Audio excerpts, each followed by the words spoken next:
Sejam todos muito bem-vindos a mais um encontro aqui pelo Saúde Fora de Série, um canal para você buscar conhecimentos e medidas práticas para aplicá-las no seu dia a dia, conquistando mais bem-estar, saúde e energia. Como viver sem ele? É praticamente um casamento que começou lá na infância e que quanto mais o tempo passa, mais gostamos. Ninguém quer largá-lo, não enjoa, pelo contrário, queremos sempre mais. Tem de todos os gostos, doce, salgado, temperado com recheio, branquinho, moreninho. E também de todas as nacionalidades, italiano, francês, australiano, sírio. Mas eu preciso te contar, ele não é mais o mesmo. Por trás do nosso pão de cada dia pode estar escondido a origem de vários sintomas e doenças desagradáveis. Hoje você vai conhecer o trigo moderno e as consequências que ele traz para a nossa saúde. Então se prepara, porque vai doer, mas a verdade liberta e traz muito mais energia e saúde para a nossa vida. O pão é um alimento que faz parte do dia a dia da maioria das pessoas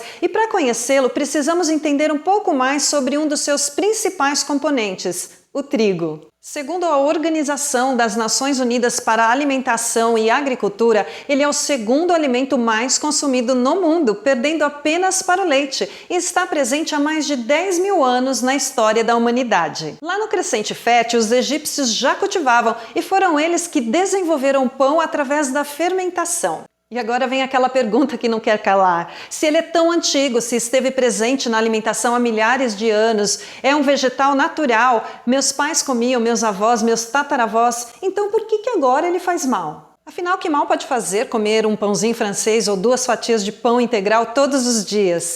É exatamente sobre isso que nós vamos falar agora. O trigo moderno, o trigo de hoje, não é mais o mesmo que alimentou nossos avós e ancestrais.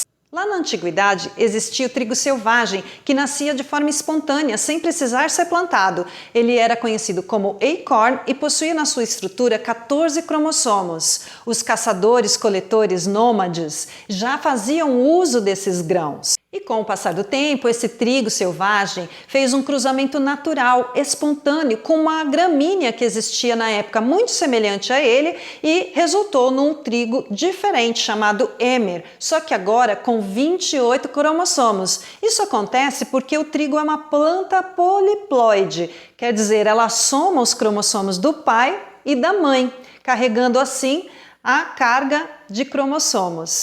Foram essas 2 espécies de trigo, o acorn e o emmer, que existiram por milhares de anos, passando pelos egípcios, pelos sumérios, pelos tempos bíblicos e também os romanos. Mas não parou por aí. Com o tempo, a natureza se encarregou de um novo cruzamento com uma outra gramínea da época conhecida como Triticum tauski, e isso resultou num trigo mais parecido com o que a gente tem hoje, o Triticum aestivum. Mas agora ele está mais complexo, com 42 cromossomos e mais maleável. Por essa característica, ele foi substituindo progressivamente o acorn e o emmer e foi se expandindo através das lavouras do Novo Mundo, através das grandes navegações. E foi esse trigo que permaneceu sendo cultivado até os tempos modernos, com a chegada da expansão agrícola, com as suas máquinas, ferramentas, fertilizantes e as pesquisas para aumento da produtividade. Em 1943, na cidade do México, surgiu o CIMMYT, o Centro de Aprimoramento do Milho e do Trigo,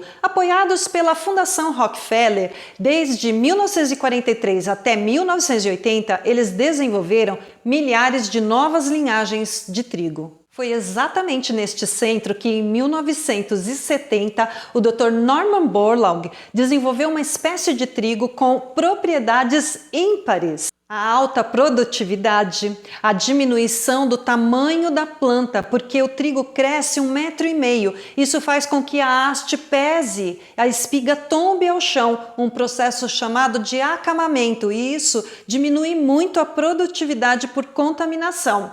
Maior resistência a defensivos agrícolas, maior resistência a pragas e também um menor tempo para a colheita.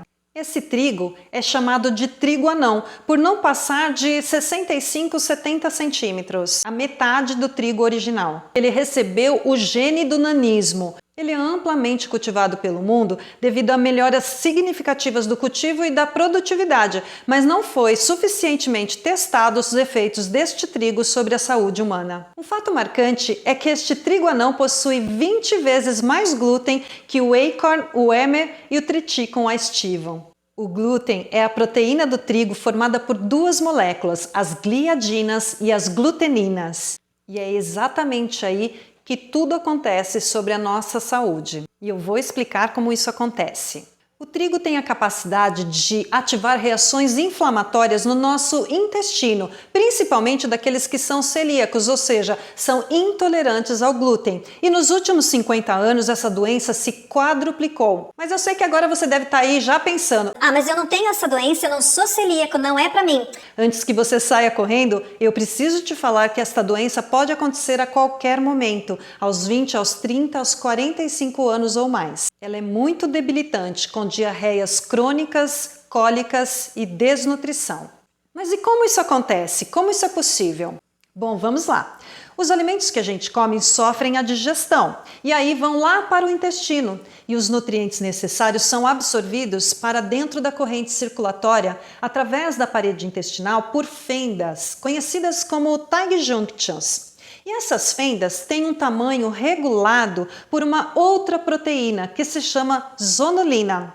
É exatamente aí que a gliadina, a proteína do glúten, começa a agir. Ela ativa a zonulina, fazendo com que essas fendas fiquem mais frouxas, mais abertas. Isso faz com que substâncias estranhas consigam passar para dentro da nossa circulação.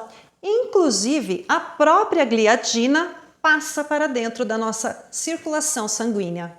E com tantas coisas estranhas passando para dentro da nossa circulação sanguínea, o nosso sistema imunológico, ele ativa e libera os linfócitos T, que são citocinas responsáveis por matar as células estranhas e também ativar anticorpos. Isso tudo leva a um processo inflamatório no nosso corpo e essas gliadinas vão para todos os cantos, para todos os lugares e para onde elas vão, os anticorpos também vão atrás. Então isso significa que os nossos anticorpos também começam a atacar as células do nosso próprio corpo, podendo ser a tireoide, o sistema respiratório, as articulações, causando aí uma série de complicações e doenças. Nenhuma outra substância é capaz de ativar a zonulina, fazendo com que as nossas fendas intestinais se afrouxem, se alarguem, permitindo livremente passagem de corpos estranhos. Isso só vai acontecer em outras duas situações, em casos de cólera e de disenteria. Mas o curioso é que quando isso acontece em relação ao glúten, a proteína do trigo,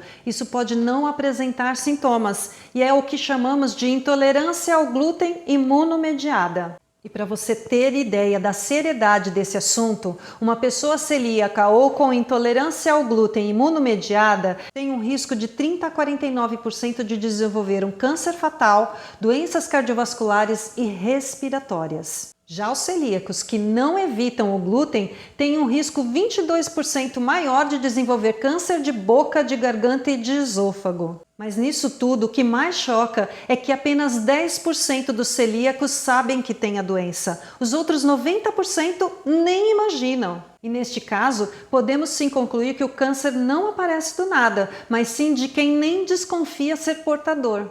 E tem outra coisa muito importante, a síndrome do intestino irritável e o refluxo gastroesofágico se relacionam com as formas menos graves da doença celíaca. Agora nós vamos mudar um pouco o foco. Vamos sair da proteína do trigo e irmos para o carboidrato. Ele é composto de 75% de amilopectina e 25% de amilose. A amilopectina que existe no trigo também existe em outras leguminosas, como por exemplo o feijão. Mas a amilopectina do trigo é diferente de todas as outras. Ela é a amilopectina A. Uma das maiores características da amilopectina A é ser muito facilmente digerível pela amilase, uma enzima presente na nossa saliva. Isso faz com que esse carboidrato chegue pronto no nosso intestino para ser prontamente absorvido como glicose para nossa corrente sanguínea. E o aumento da glicose na corrente sanguínea, vocês já sabem, vocês já conhecem, já viram aqui nos nossos outros encontros. Isso ativa o nosso pâncreas, que vai disparar o hormônio insulina, e a insulina é o hormônio responsável pelo armazenamento de gordura, principalmente a gordura abdominal. Esse estilo de vida moderno, rico em produtos derivados do trigo, fazem com que a nossa alimentação seja muito rica em glicose. O tempo todo, os índices da glicemia, os índices glicêmicos estão indo lá para as alturas. E é exatamente isso que colabora para o desenvolvimento de resistência à insulina, de diabetes mellitus tipo 2 e de obesidade. Só para você ter uma noção, a amilopectina A, esse carboidrato do trigo, tem a capacidade de manter nossa glicose no sangue mais elevada que o açúcar comum e também de uma barra de chocolate. E essa gordura abdominal que nós vamos ganhando devido a esse mecanismo de aumento de glicose e insulina continuamente no sangue é a mais prejudicial para a nossa saúde, porque ela tem a capacidade de produzir sinais inflamatórios e liberar citocinas anormais na nossa corrente circulatória. É isso que leva ao aparecimento de doenças cardiovasculares, doenças como artrite reumatoides, câncer e até demência. O mais curioso é que as outras gorduras acumuladas em outras partes do nosso corpo não causam esse mesmo risco. Elas têm outro tipo de citocina, a adinopectina, que faz justamente ao contrário. Ela reduz o risco de doenças cardíacas, de diabetes e hipertensão. Mas não para só aí, ainda tem mais. A gordura abdominal ainda produz estrogênio e esse estrogênio estimula excessivamente o tecido mamário, aumentando o risco de câncer nas mulheres. Mas os homens não estão livres, eles também sofrem com o estímulo das glândulas mamárias, o crescimento, e isso é conhecido como ginecomastia. Bom, e agora eu quero falar para vocês sobre outro agravante, a dificuldade em parar de comer produtos à base de trigo, como pães, bolachas, biscoitos, sanduíches, tortas, pizzas. Isso não é fraqueza, viu? Isso foi cientificamente comprovado pela doutora Christine Ziodro. O glúten, a proteína do trigo, ao cair no nosso estômago, eles se transformam em polipeptídeos. E esses polipeptídeos têm capacidade para atravessar não apenas a barreira intestinal para a nossa circulação sanguínea, mas também a barreira hematocefálica, entrando dentro do nosso cérebro. E lá no seu cérebro, sabe aonde eles se ligam? Nos receptores de morfina, os mesmos receptores para as drogas opiáceas. Por isso, esses polipeptídeos são chamados de gluteomorfinas. Eles geram um estado de leve euforia, uma espécie de recompensa, altera o comportamento, provoca prazer e uma síndrome de abstinência com sintomas desagradáveis, como irritação. Mas é uma abstinência inofensiva, diferente daquela provocada pelo álcool e drogas ilícitas. Existem vários alimentos processados que contêm glúten, mas ele pode não ser identificado, assim como o açúcar, por estar com outros nomes no rótulo, como por exemplo, maltes, amidos, proteína vegetal hidrolisada, proteína vegetal texturizada e aromante natural. Pois é, pessoal, o trigo selvagem passou de 14 para 42 cromossomos, aumentou em 20 vezes a sua concentração de glúten, tornando-se o milagre da produtividade em larga escala, resistente a pragas e a defensivos agrícolas. E polêmicas à parte, temos que admitir que isso, naquela época, contribuiu para diminuir a fome no mundo. Mas, por outro lado, temos que saber que essas mudanças trouxeram e vieram acompanhadas de consequências desastrosas para a nossa saúde, como a diabetes mellitus, a obesidade, a artrite, asmas, incapacidades neurológicas e o aumento da doença celíaca, entre várias outras complicações. No meu ponto de vista, eu acho fortemente desejável que os esforços empreendidos científica e financeiramente para a melhoria do trigo deveriam ser igualmente empregados para os testes sobre as consequências dessas mudanças na nossa saúde e que também houvesse um esclarecimento claro sobre os possíveis agravos que elas podem nos causar. Só aí, então, com esses conhecimentos, poderíamos ter a opção de escolher livremente sobre o que gostaríamos ter presente na nossa alimentação, sem interferências, cada um sabendo onde o seu calo ou a sua saúde aperta, e assumindo assim o ônus e o bônus das escolhas que se faz pelo caminho. Todos podem se beneficiar com uma redução drástica dos produtos à base do trigo, mas para uma grande parte da população, principalmente aquelas que já apresentam algum tipo de sintoma, a eliminação é a única maneira de evitar sérias complicações.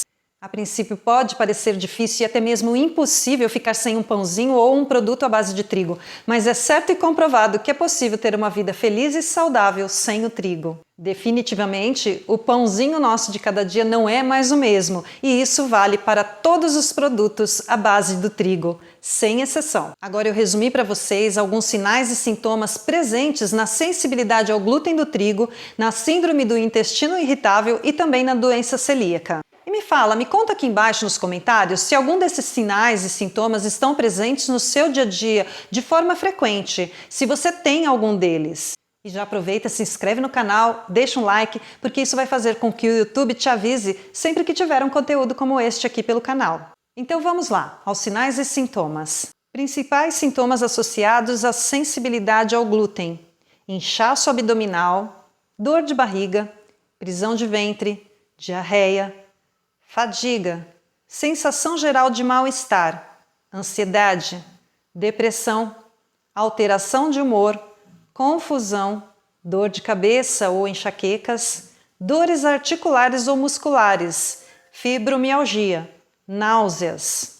Principais doenças associadas à intolerância ao glúten: dermatite hipertiforme, doença hepática, doenças autoimunes como artrite reumatoide, tireoidite de Hashimoto, doenças do tecido conjuntivo, colite ulcerativa, doença de Crohn, psoríase, lúpus, esclerodermia, esclerose múltipla, doenças insulino-dependente, diabetes tipo 2, obesidade, síndrome metabólica, comprometimentos neurológicos, ataxia, que é a perda do equilíbrio, da coordenação e do controle muscular nas pernas, neuropatia periférica, encefalopatia por glúten, dores de cabeça e demência, e deficiências nutricionais, como a da vitamina B12, ácido fólico, zinco, vitaminas A, D, K e E.